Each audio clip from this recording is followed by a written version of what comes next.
नमस्कार दोस्तों, मैं हूं आपका आध्यात्मिक दोस्त आचार्य मोहित और वेद सार संसार में आपका स्वागत करता हूं। दोस्तों, आज के वीडियो में हम उत्तरा फाल्गुनी नक्षत्र के स्त्री और पुरुष के क्या क्या स्वभाव होते हैं इसके ऊपर बात करेंगे। ज्योतिष शास्त्र में कुल 27 नक्षत्र माने गए हैं और ये 27 नक्षत्र आकाश मंडल में विद्यमान 88 तारा मंडल से लिए गए ताराओं के अलग अलग समूह हैं। इन समूहों को पूर्व के आचार्यों ने अलग अलग आकृतियों से कल्पना किया है और यही आकृतियां 27 नक्षत्र हैं। यह 27 नक्षत्र का महात्म हमारे जीवन में सर्वाधिक है। ज्योतिष शास्त्र के दृष्टिकोण से गणित ज्योतिष से लेकर जातक के ग्रंथ में, साथ ही प्रश्न मुहूर्त आदि शास्त्रों में इसकी उपयोगिता सर्वाधिक मानी जाती है। और यही नक्षत्र हमारे अपने स्वभाव को दर्शाने वाला है। किस प्रकार का हमारा जीवन होगा, कि अपने जीवन को किस प्रकार हम डील करेंगे, क्योंकि आपके जन्म के समय चंद्रमा जिस भी नक्षत्र में स्थित थे वही नक्षत्र आपका जन्म का नक्षत्र होता है। और ज्योतिष शास्त्र में चंद्रमा को मन, इमोशन, फीलिंग का कारक ग्रह माना गया है और यही मन के कारण आपका स्वभाव निर्धारित होता है। जिस प्रकार का आपका विचारधारा होगा उसी प्रकार के आपके स्वभाव होंगे। नक्षत्र की स्थिति आकाश मंडल में नाड़ी वृत्त में होती है, जिस वृत्त में चंद्रमा भ्रमण करते हैं। अर्थात यदि आकाश मंडल को 360 डिग्री के प्लेटफॉर्म में समझा जाए और उसे 12 भाग में विभाजित किया जाए तो उसका एक भाग एक राशि होता है। यही 12 राशियां हैं और इसी 12 राशियों में चंद्रमा आदि नवग्रह भ्रमण करते हैं और इसी 12 राशियों में 27 नक्षत्र स्थित होते हैं। एक राशि 30 डिग्री की होती है और एक नक्षत्र 13.2 डिग्री का होता है। इस आधार पर एक राशि में कुल 2.25 नक्षत्र होते हैं और यही कारण है कि सेम राशि के दो जातक बिल्कुल अलग अलग प्रकार से सोच सकते हैं। उनका स्वभाव बिल्कुल एक दूसरे से अलग हो सकता है। फॉर एग्जाम्पल, उत्तरा फाल्गुनी नक्षत्र के द्वितीय, तृतीय और चतुर्थ चरण होते हैं। हस्त नक्षत्र के 1 से 4 चरण होते हैं और चित्रा नक्षत्र के प्रथम और द्वितीय चरण होते हैं। तो यदि दो व्यक्तियों को लिया जाए जिनका कन्या राशि में उत्तरा फाल्गुनी नक्षत्र के द्वितीय, तृतीय और चतुर्थ चरण होते हैं, हस्त नक्षत्र के प्रथम, द्वितीय, तृतीय और चतुर्थ चरण होते हैं और चित्रा नक्षत्र के प्रथम और द्वितीय चरण होते हैं। तो यदि दो व्यक्तियों को लिया जाए और दोनों व्यक्ति कन्या राशि के ही हों, पर यदि एक का नक्षत्र उत्तरा फाल्गुनी हो और दूसरे का नक्षत्र चित्रा हो तो दोनों के बिल्कुल भिन्न भिन्न स्वभाव होंगे, जबकि दोनों की राशि कन्या राशि ही हुई। तो आज के वीडियो में हम पूर्ण रूप से उत्तरा फाल्गुनी नक्षत्र के ऊपर बात करेंगे, साथ ही हम उत्तरा फाल्गुनी नक्षत्र के वर्गीकरण को करेंगे। वीडियो स्टार्ट करने से पहले यदि आप हमारे चैनल में न्यू हैं तो कृपया हमारे चैनल को सब्सक्राइब करें और वीडियो को ज़्यादा से ज़्यादा लाइक और शेयर करें। कृपया वीडियो को स्किप ना करें, क्योंकि आप बहुमूल्य ज्ञान को स्किप कर देंगे। आइए उत्तरा फाल्गुनी नक्षत्र का विश्लेषण करते हैं। उत्तरा फाल्गुनी नक्षत्र का प्रथम चरण सिंह राशि में स्थित होता है और दूसरा, तीसरा और चतुर्थ चरण कन्या राशि में होता है। अर्थात कि यदि आपके जन्म के समय चंद्रमा यदि सिंह राशि में थे और चंद्रमा की डिग्री 26.4 डिग्री से 30 डिग्री तक है तो आप उत्तरा फाल्गुनी नक्षत्र के हैं और प्रथम चरण में आपका जन्म हुआ है। उसी प्रकार यदि आप कन्या राशि के हैं और आपकी कुंडली में चंद्रमा 0 डिग्री से 10 डिग्री तक हैं तो आप उत्तरा फाल्गुनी नक्षत्र के जातक हैं तथा आपका नक्षत्र पद द्वितीय, तृतीय या चतुर्थ होगा। आइए उत्तरा फाल्गुनी नक्षत्र के वर्गीकरण को करते हैं। वर्गीकरण का अर्थ है नक्षत्रों का क्लासिफिकेशन। नक्षत्रों को अनेक प्रकार से क्लासिफाई किया गया है। ज्योतिष आचार्यों ने इसकी उपयोगिता को प्राप्त करने के लिए नक्षत्रों को अलग अलग प्रकार से क्लासिफाई किया गया है। जैसे प्रत्येक नक्षत्र के एक अधिपति देवता होते हैं, एक नक्षत्र स्वामी होते हैं। प्रत्येक नक्षत्रों का अलग अलग नाड़ी, योनि, गण, लिंग, संज्ञा आदि अनेक वर्गीकरण हैं। इस वर्गीकरण के ऊपर मैंने डीप में वीडियो बनाया है। आप नक्षत्र वर्गीकरण के प्लेलिस्ट को चेकआउट करें। ज्योतिष शास्त्र में उत्तरा फाल्गुनी नक्षत्र को शैया से दर्शाया गया है। शैया का अर्थ है ऐसा चारपाई जिसको सोने के लिए यूज किया जाता हो, या फिर ऐसा कोई मचान जिसे सोने के लिए यूज किया जाता हो, तो उसे शैया कहते हैं। तो ज्योतिष शास्त्र में उत्तरा फाल्गुनी नक्षत्र को शैया से दर्शाया जाता है तथा पूर्वा फाल्गुनी नक्षत्र के अधिपति देवता अर्यमा देवता हैं, या फिर इसे आर्यमान कह सकते हैं। आर्यमान अदिति के तीसरे पुत्र हैं और आदित्यों में एक हैं। ऋग्वेद में इनके विषय में वर्णन मिलता है। तो आप अर्यमा देवता की पूजा करके अपने सभी प्रकार के कष्टों को समाप्त कर सकते हैं, नक्षत्र के आधार पर जो भी कष्ट उत्पन्न हो।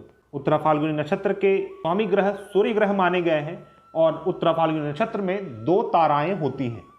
यह एक ध्रुव संज्ञक नक्षत्र है तथा मानव गण का नक्षत्र माना जाता है। उत्तरा फाल्गुनी नक्षत्र की योनि गौ योनि होती है तथा यह आदि नाड़ी का नक्षत्र होता है। उत्तरा फाल्गुनी नक्षत्र एक पुरलिंग संज्ञक नक्षत्र है तथा आकाश मंडल में यह उत्तर की दिशा में उदित होता है। आइए हम बात करते हैं उत्तरा फाल्गुनी नक्षत्र के जातक के किस किस प्रकार के स्वभाव होते हैं। स्वभाव बतलाने से पहले मैं आपको यह बात बतला दूं कि यहाँ जो भी फलादेश दिए जाएंगे वह सिर्फ आपके जन्म नक्षत्र के ऊपर आधारित है। यदि आपको अपने पूर्ण स्वभाव को समझना है तो जन्मकालीन योग, जन्मकालीन करण, जन्मकालीन नक्षत्र, इन तीनों को देखना अति आवश्यक है।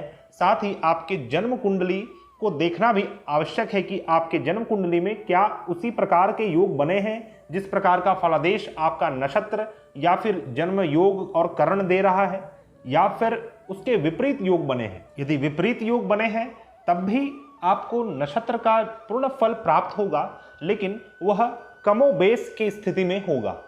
कुछ फल आपको अधिक देखने को मिलेंगे, कुछ फल कम देखने को मिलेंगे। जिस प्रकार का योग फुलफिल कर रहा है आपकी कुंडली को, आपके कुंडली में, आपके लग्न कुंडली में, उसी प्रकार का फल आपको पूर्ण रूप से जीवन में देखने को मिलता है। लेकिन नक्षत्रों का या फिर योग और करण का फल कमोबेश रूप से जीवन में अवश्य देखने को मिलता है। आइए बात करते हैं, यदि आप उत्तरा फाल्गुनी नक्षत्र के पुरुष हैं तो आपके किस प्रकार के स्वभाव हैं। आप एक बुद्धिमान व्यक्ति रहेंगे तथा आप एक बुद्धिमान व्यक्ति तो हैं ही, लेकिन व्यर्थ का अभिमान एवं अड़ियल रुख के कारण आपको अपमान भी उठाना पड़ता है। उत्तरा फाल्गुनी नक्षत्र वाले पुरुष के अंदर कई सारे अच्छे गुण देखे गए हैं। जैसे ऐसे जातक विद्याविलासी होते हैं, धनवान होते हैं, स्वावलंबी, दानी, संतोषी एवं एकांत प्रिय होते हैं। इसलिए ऐसे जातक आध्यात्मिक भी होते हैं। मुख्यतः ऐसे जातक के जीवन में माता पिता के सुख की अल्पता होती है, अर्थात माता पिता का सुख कम प्राप्त हो पाता है या फिर नहीं प्राप्त हो पाता। जिस प्रकार के योग आपके कुंडली में बने हुए हैं उस प्रकार से फलादेश को पूर्ण रूप से कहना चाहिए। ऐसे जातक के अंदर धन की कामनाएं होती हैं तथा इनको धन कमाने के लिए सदैव भ्रमणशील रहना पड़ता है, अर्थात सदैव ट्रैवल में रहना पड़ता है। उत्तरा फाल्गुनी नक्षत्र वाले पुरुष कला प्रेमी, पर स्त्री आसक्त एवं छोटी उम्र से ही आजीविका को चलाने वाले, आजीविका को प्राप्त करने वाले होते हैं। ऐसे जातक के अंदर अक्सर अच्छा भोजन और थोड़ा ही भोजन करने की इच्छा होती है। और यदि यह नक्षत्र अशुभ ग्रहों से पीड़ित ना हो, अर्थात कि यदि आपके चंद्रमा के ऊपर शुभ ग्रहों की दृष्टि हो या फिर किसी अशुभ ग्रह की दृष्टि ना हो या फिर युति ना हो, तो ऐसा जातक अवश्य ही उच्च पद को आसीन होता है, उच्च पद पर पहुंचता है एवं उच्च वर्ग से विशेष सम्मान प्राप्त करता है। आइए बात करते हैं उत्तरा फाल्गुनी नक्षत्र की स्त्रियों के क्या क्या स्वभाव होते हैं। उत्तरा फाल्गुनी नक्षत्र की स्त्रियां एकांत प्रिय होती हैं तथा आप पति को भी प्रिय होती हैं, कुशल गृहिणी होती हैं तथा धर्म निष्ठा रखने वाली तथा धर्म के अनुसार और धर्म के अनुरूप ही बरतने वाली, व्यवहार करने वाली होती हैं। ऐसी जातिका स्वावलंबी, स्वस्थ एवं विद्याविलासिनी होती हैं, अर्थात इनको किसी भी प्रकार के ज्ञान को प्राप्त करने की इच्छा, अभिलाषा सदैव बनी रहती है इनके मन में।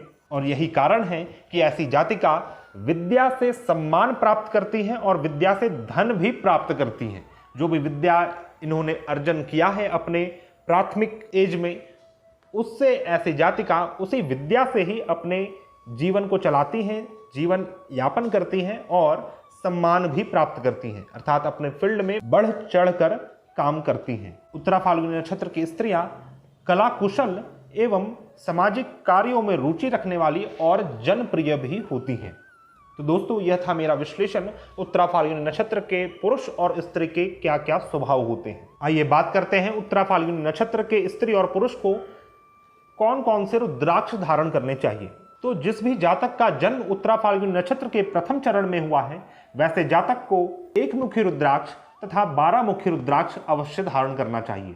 और जिस भी जातक का जन्म उत्तरा फाल्गुनी नक्षत्र के द्वितीय, तृतीय और चतुर्थ चरण में हुआ है, उसे 4 मुखी रुद्राक्ष और 12 मुखी रुद्राक्ष अवश्य धारण करना चाहिए। नक्षत्रों का रुद्राक्ष उनके स्वामी ग्रह तथा राशि ग्रह के ऊपर आधारित होता है। प्रत्येक रुद्राक्ष के कौन कौन से स्वामी ग्रह हैं और रुद्राक्ष की महत्ता क्या है, इसके ऊपर भी मैंने वीडियो बनाया है, कृपया उसे भी चेकआउट करें। वीडियो समाप्त करते करते यदि आप किसी भी प्रकार की समस्या से जूझ रहे हैं और उसका समाधान ज्योतिष शास्त्र के माध्यम से चाहते हैं तो आप हमारे से कांटेक्ट कर सकते हैं। हमारा कांटेक्ट डिटेल्स आपको मेरे डिस्क्रिप्शन बॉक्स में मिल जाएगा या फिर स्क्रीन में भी फ्लैश आउट हो जाएगा। हम मिलते हैं नए वीडियो में, तब तक के लिए धन्यवाद। जय हिंद।